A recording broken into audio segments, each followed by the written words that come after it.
Pokémon Ruby, la troisième génération, celle qui a fait découvrir ON à des millions de joueurs sur Game Boy Advance en 2014, et Nintendo a eu la brillante idée de ressusciter cette aventure légendaire sur 3DS avec Pokémon Omega Ruby. Est-ce que ce remake est une perle ou une arnaque nostalgique? On va tout décortiquer avec passion et mauvaise foi. Première claque, les graphismes. ON, plus belle que jamais, autrefois un amas de pixels charmants, est devenu un paradis tropical avec effets de lumière, textures détaillées, environnement qui respire la vie, ville sur pilotis, forêt de jade, route maritime infinie, tout est plus vivant, plus coloré, franchement voler sur l'Atlus ou l'Atias pour explorer la carte en 3D, c'était le fanservice ultime. Gameplay plus fluide, plus fun.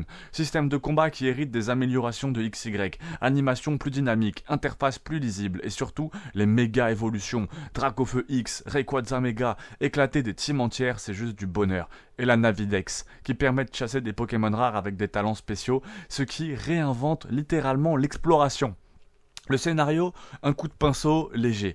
L'histoire de la Team Magma qui veut sécher la planète ou l'inonder si vous avez à Saphir Alpha, c'est toujours là. Quelques scènes supplémentaires pour donner profondeur aux antagonistes. Vraie surprise, c'est l'épisode Delta, une quête post-game qui ajoute un combat spatial contre Deoxys. Oui, dans l'espace, on n'était pas prêt. Vraiment, c'était les rajouts qu'il fallait faire pour un remake en fait. C'était vraiment les versions qu'il fallait faire. Les rajouts qu'il fallait faire. La question qu'on peut se poser, c'est est-ce que Pokémon Ruby Omega, verdict, est-ce que c'est le remake idéal, vraiment? Ça, on peut se le demander. Et Pokémon Omega Ruby prend la nostalgie de la GBA et la transcende avec ses ajouts modernes qui respectent l'esprit du jeu d'origine. Est-ce que c'est parfait? Non, la courbe de difficulté est beaucoup trop gentille, on le sait.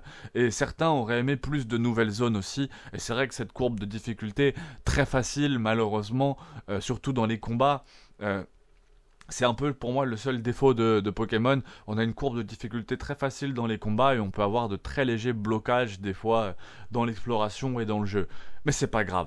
Dans l'ensemble, c'est un remake exemplaire, vraiment, qui rappelle pourquoi la troisième génération elle est vraiment culte. Que vous soyez un ancien fan ou un nouveau dresseur, Omega Ruby c'est peut-être une très bonne porte d'entrée si vous avez jamais joué à Pokémon et si vous avez envie de vous replonger dans la nostalgie, plutôt que de refaire encore une fois Pokémon Emerald, avoir un Pokémon remake bien fait, ça peut être vraiment très très très cool, ça vous donne une bonne raison de repartir à l'aventure dans ON. Alors prépare tes Pokéballs parce que Groudon Primal n'attend pas. Alors, tu l'as préféré sur GBA ou sur Nintendo 3DS? Parle-en moi en commentaire. Et quel est le prochain Pokémon que tu veux voir en test? Ou si t'as un autre jeu que tu veux voir en test, n'hésite pas à t'abonner et à le dire en commentaire.